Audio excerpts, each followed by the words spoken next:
A chamada PEC da transição foi a principal alternativa encontrada para financiar as promessas de campanha do novo governo que extrapolam o teto de gastos. São despesas com foco na área social e no andamento de obras de infraestrutura. A prioridade é manter o Auxílio Brasil de R$ 600 e a complementação de R$ 150 por criança até 6 anos, das famílias que já recebem o benefício. Além de um reajuste maior do salário mínimo, entre 1,3% e 1,4%. Outros programas sociais que devem ser beneficiados são merenda escolar, farmácia popular e saúde indígena.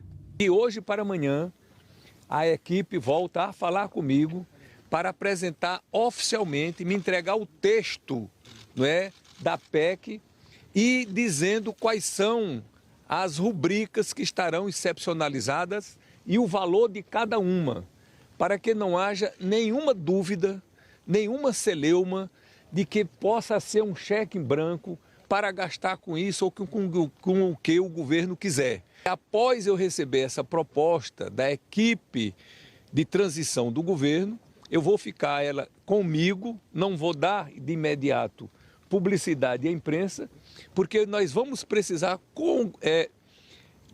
descer nos detalhes com os líderes partidários, o que eu farei isso na próxima semana, tanto do Senado quanto da Câmara, e nós só iremos dar início à tramitação da PEC depois que nós tivermos alcançado um consenso, depois de nós tivermos feito essa concertação com os líderes da Câmara e do Senado, subentendido aqui o presidente da Câmara também e o presidente do Senado. A tramitação da PEC vai começar pelo Senado, onde a votação deve ser mais rápida, segundo o relator-geral do orçamento, o senador Marcelo Castro.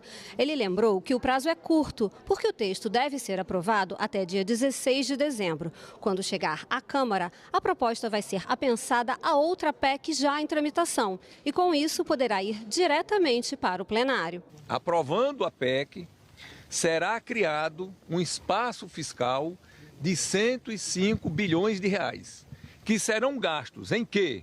Aí vai discriminar, de um por um, dizendo o valor de cada um, para que todo mundo, todo parlamentar, todo deputado, todo senador e a imprensa toda e o Brasil todo tome conhecimento de que são despesas essenciais, necessárias, imprescindíveis, não é?